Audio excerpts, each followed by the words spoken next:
Savvy shoppers know the value of trusted apps and websites. These digital tools can save you time and money by helping you compare prices, find deals, access coupons, and earn cash back. They also make it easy to read real reviews before making purchases and get help if something goes wrong. Get this, it's estimated that there are roughly 4.5 million apps available in the Apple App Store and Google Play Store, and more than 200 million active websites. With so many options, it can be overwhelming. We're here to help. I'm Herb Weisbaum, the Consumer Man, a contributing editor at Checkbook.org. Welcome to Consumerpedia at Checkbook.org. We're the nonprofit that helps consumers select services, avoid trouble, and save money. Because we don't accept any advertising or take money from any business we recommend, you can rely on Checkbook.org to be completely independent and objective. Now, here's the host of Consumerpedia, America's consumer expert, the Consumer Man, Herb Weisbaum. The editors and researchers at Checkbook love to save you time and money, and we use a variety of consumer-oriented websites and apps to do that. In this episode, we'll share some of our favorites and why we like them. Let's start with Kevin Brassler, Checkbook's executive editor. Hello, Herb. So you want to start with websites that connect people who want to share what they don't need anymore, maybe old furniture or baby clothes, with people nearby who could use it. A great way to reduce waste and be environmentally friendly. There are lots of ways to buy used stuff. There's Facebook Marketplace. You can find stuff on eBay, and even Amazon sells used stuff. Some retailers sell used stuff these days. But there's also a way to find used stuff for free and also to give stuff away that you don't want anymore. The two big websites to do that, one's called the Buy Nothing Project. Those are usually Facebook groups. And another is called freecycle.org. And basically they were set up to help neighbors connect with one another to share stuff they don't need anymore. They're pretty hyper-local. They're organized by neighborhoods. You cannot charge for stuff you list. You simply post things. If somebody needs that thing, they'll send you a message and you coordinate pickup. It's like a virtual yard sale, but without any money involved. Because they limit membership to specific geographic areas, your address, it's not this total free-for-all like Craigslist can be. We've used these sites and others like them to get rid of tons of stuff. We've also acquired some things for free. Thankfully, my kids now are older and we're not, hunting for as much stuff anymore, used toys and things like that, stuff they grow out of. Mm-hmm. I will say this, though, if you're looking to get rid of a lot of stuff, the downside with these websites is that it's not a terribly efficient way to do that. Like you have to create a listing for each item. You have to take a pic, write a description, maybe clean the thing up a little bit. So, if you want to get rid of hundreds of things, like a lot of toys your kids have grown out of or tons of books or whatever, it might be easier to drop them off at Goodwill or something like that than to create 100 listings for them on FreeCycle. My next door neighbor uses it all the time and just absolutely loves it. It's gotten some great stuff and feels good about getting stuff into somebody else's hands rather than taking it to the dump. And it seems like a hassle, but usually pickup, the coordination is, well, it's on my porch or on my stoop. It's not that hard. You don't have to interact with these people necessarily. But on the other hand, like we've given stuff away and you get a nice note in return saying, hey, thanks. I really appreciate that. This is how I used it. This is just another way to kind of, not only get rid of stuff you don't need anymore, but hopefully foster some community. Now, when you do go to buy stuff and you want to know if you're getting a good price or not, there's a site called Camel, which I just love that name even if it wasn't valuable. And this website tracks prices for items sold by Amazon. For some items, it goes back 6 months. For others, it goes back years. We use this because we still find that most retailers, they just advertise fake discounts. So if it says it's 40% off or $200 off, well, you can't really believe that because just week after week, they list some other excuse to give you a discount on it or a supposed discount. They're not charging the price, that list price that they're crossing out. So one way to see, is this really a good deal or not? You can go on Camel. It'll show you the price history on Amazon. If you're worried about, I don't want to buy this thing, and then a week later it's more expensive, this will give you an idea as to whether or not you're getting a deal or not. I'll give you an example. Yesterday, I was looking up a pair of Sony headphones to do this podcast, and I found one I liked. Camel told me that over the last 6 months, the lowest price on Amazon for those headphones was $195, and the highest price, which it had charged only a few weeks ago, was $350.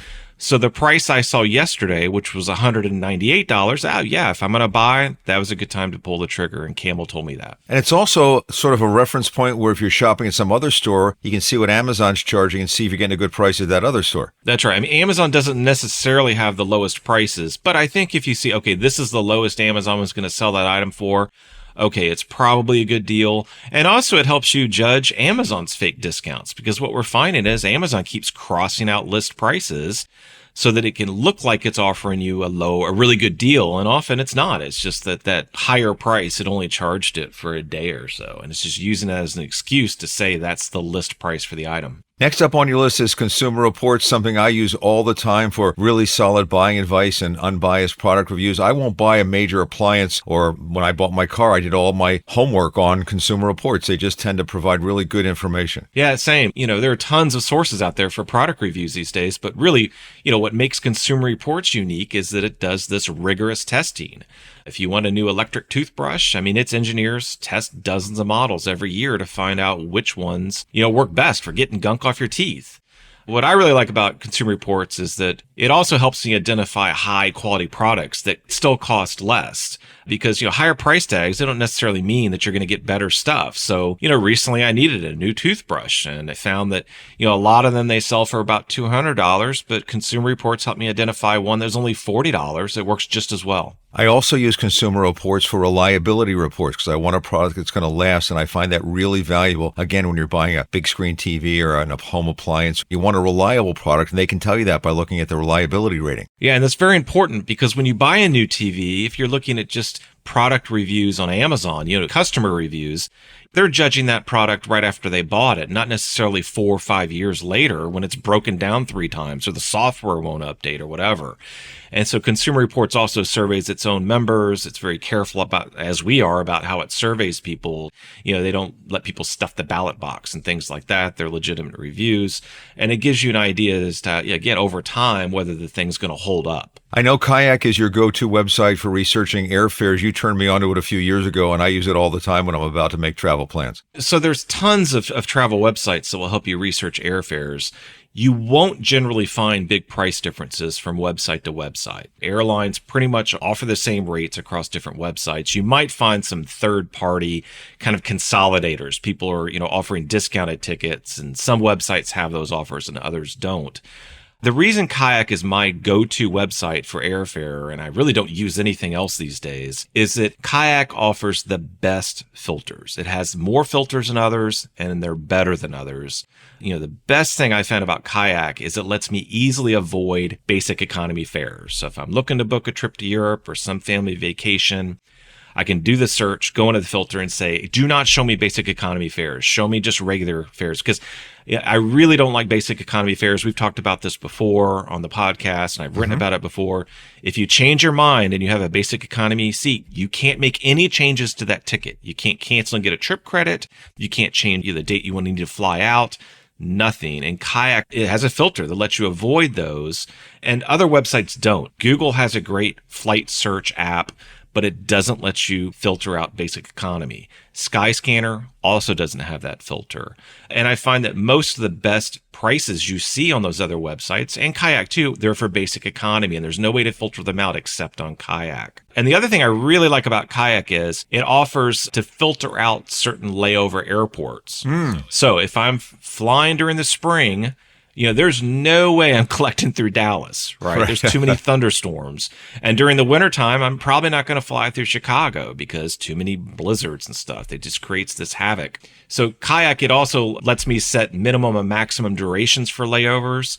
Often you'll see a great airfare and then, you click through and find that it's only giving you like an hour to connect through Heathrow. There's no way you're going to make that connection. Now, here's one I've never heard of, and it's for people who use public transportation. It's called Transit App. Tell us about that. Yeah, my kids use this all the time. We find this is the best app for figuring out how to get around using public transportation. And what it does is just kind of assembled in one place schedules and fares and directions for train, subway, light rail, buses. And it does this for 150 cities worldwide now. And what it does, it also taps into those transit systems data, gets feedback from the users, so it can provide you real-time updates about delays and what's going on, whether the trains are really crowded or not. So if I'm in New York City and I need to get from, one side of Manhattan to another, I can go into this transit app and it'll tell me exactly what to do, not just the lines to take and step-by-step instructions, but also where there are delays and help me route around those delays.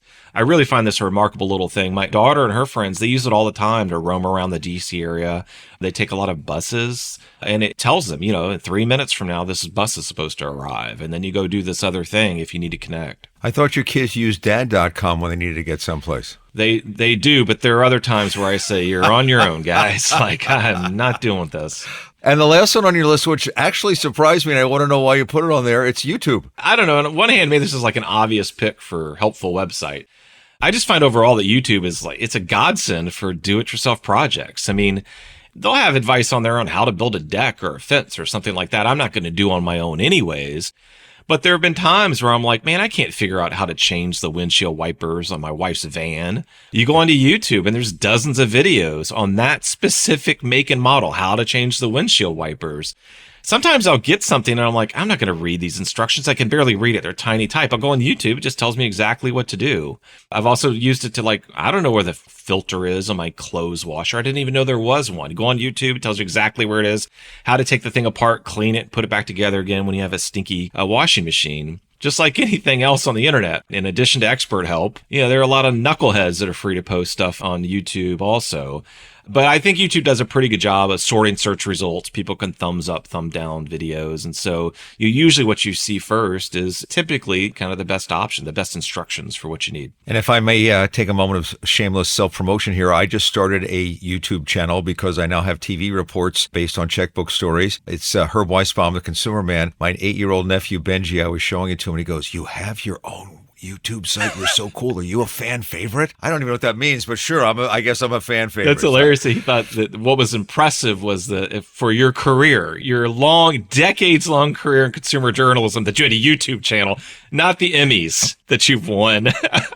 That's hilarious. So, it takes different strokes for different folks, this life. Well, there you go. Now you've proved why that YouTube has value, and it should be among our favorite apps. Before I let you go, something I think is really important. There is no shortage of apps on the various app stores. You got to be really careful. A lot of them are bogus or scams or useless or steal your information. I think that's really important for people to know when they're searching around for apps. Yeah, and in theory, Apple does a better job of weeding out the problem apps than Google does. But yeah, you have to be careful.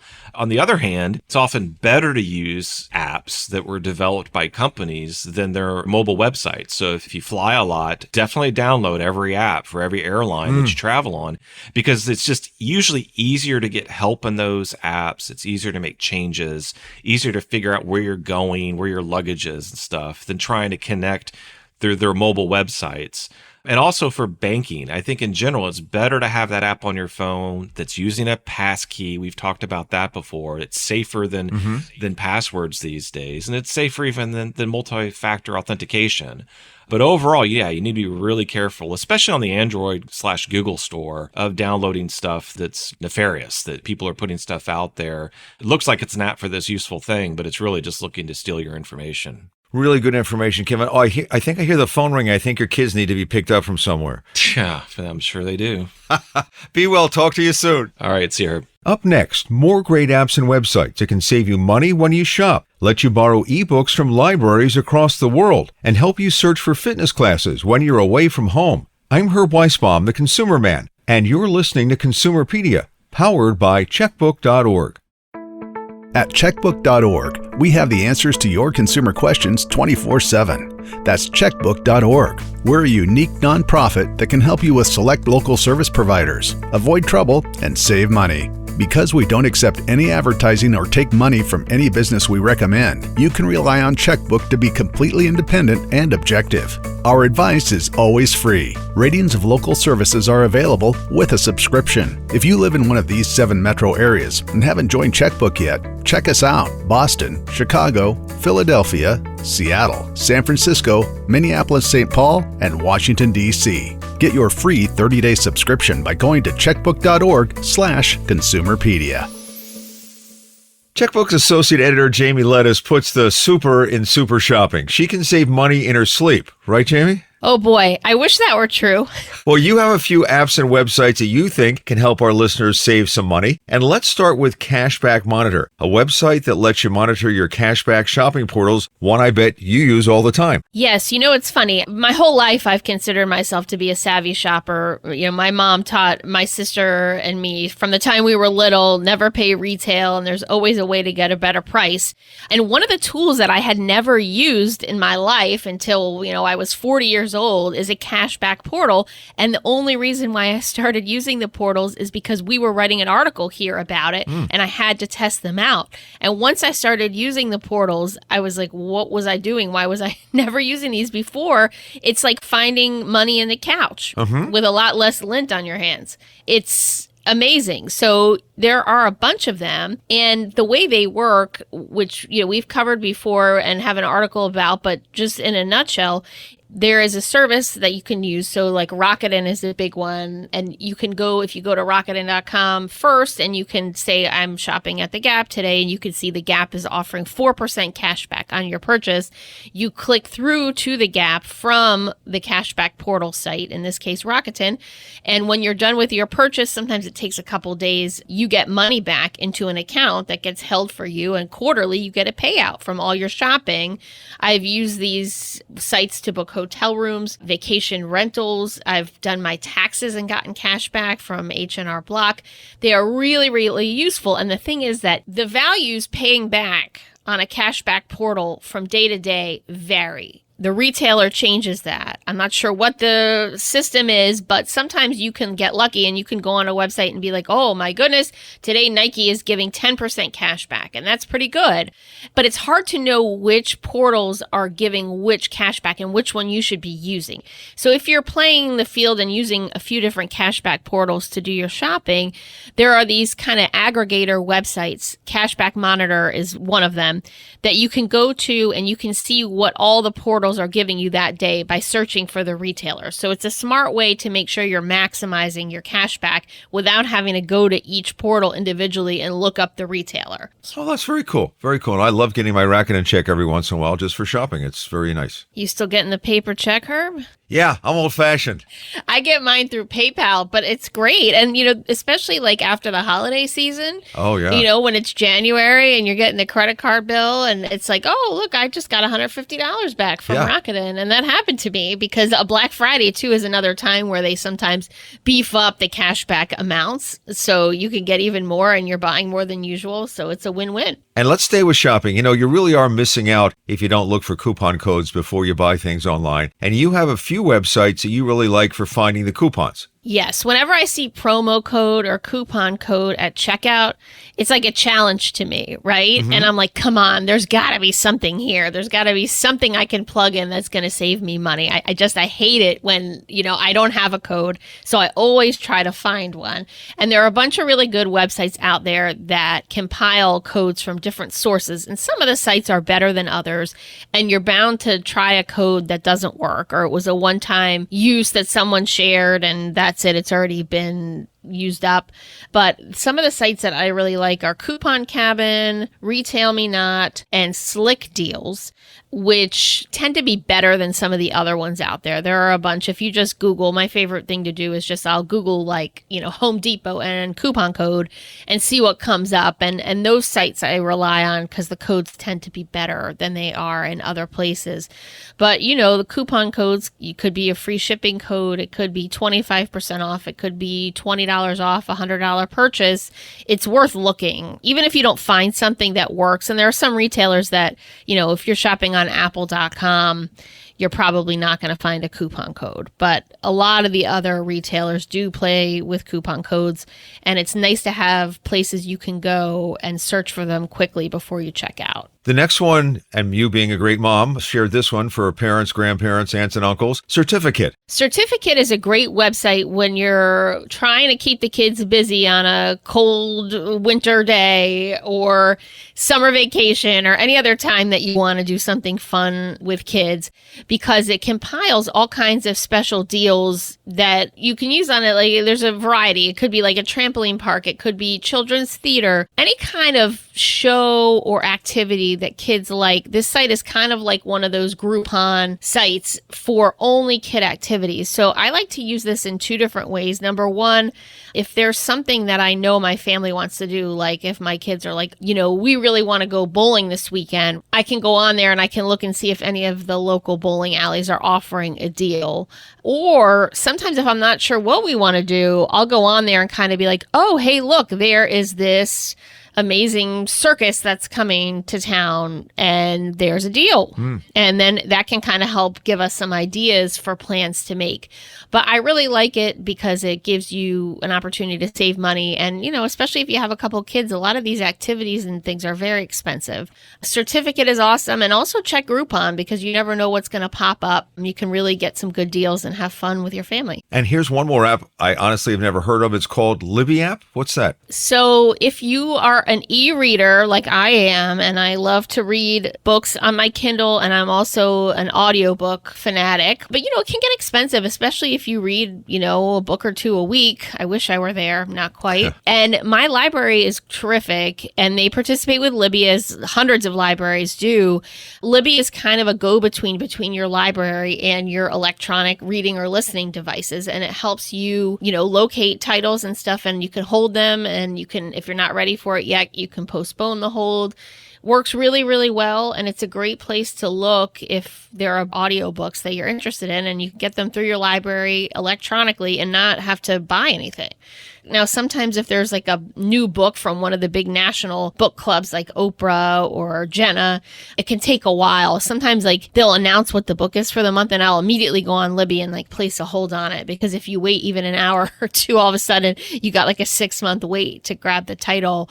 But, as the books become more popular, a lot of times it'll say your library has added 5 extra licenses for this book. You can get most things without having to wait too long. I've waited maybe 3 months, but it's a really useful app. I use it all the time and it helps me save a lot of money. And finally, Mindbody Online. It sounds like something you'd use after doing all that shopping.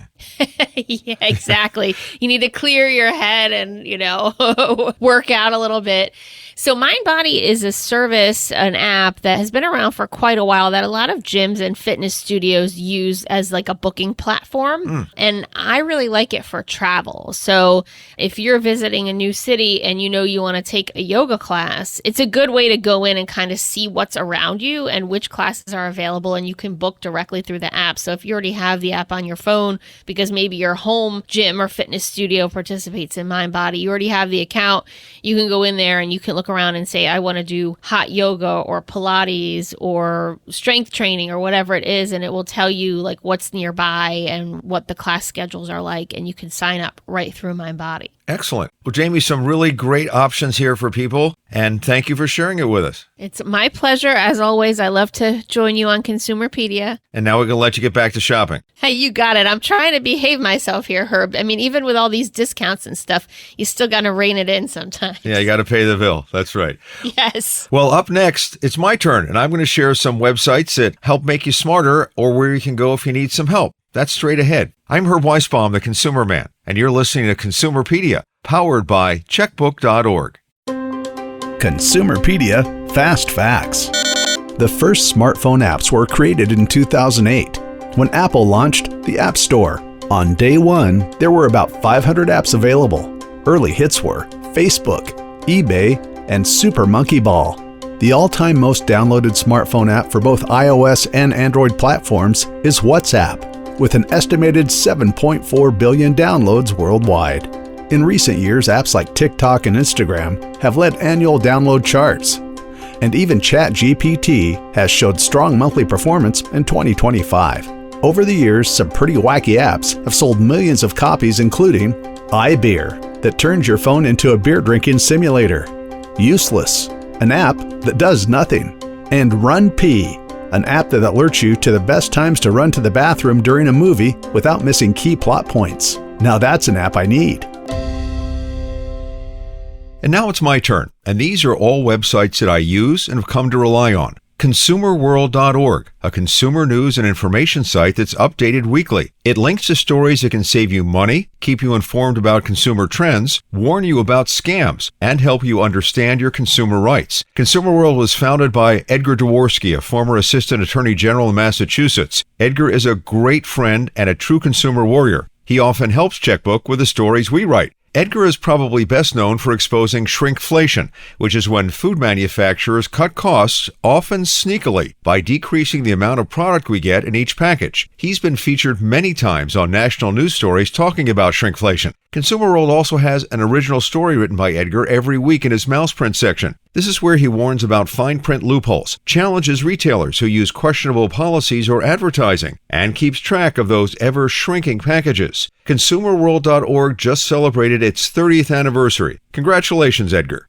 Fraud.org is run by the National Consumers League, a nonprofit consumer advocacy group. It can help you spot scams and report them if you've been targeted. The site is loaded with practical tips: how to check out a company before you hand over your money, what red flags to watch for like high-pressure tactics or too good to be true offers, and how to protect your personal information online. If you've been scammed, you can use the online complaint form to share details about what happened. Your report will get sent to more than 90 law enforcement partners that track scam patterns, so you're helping fight the problem for everyone. Fraud.org also publishes a top 10 scams list, so you can see what the crooks are up to, from fake check scams and sweepstakes fraud to romance scams and bogus crypto investments. There's even a section called Fake RX, with tips on how to spot counterfeit drugs in unsafe online pharmacies. The Identity Theft Resource Center is another wonderful nonprofit. Think of the ITRC as that trusted friend who's an expert on identity theft. Since 1999, the center has been providing live, no-cost help to anyone who's dealing with identity theft crimes. You can call or chat with their trained advisors. The Identity Theft Resource Center also has an extensive library of prevention tips to help you lock things down before trouble hits.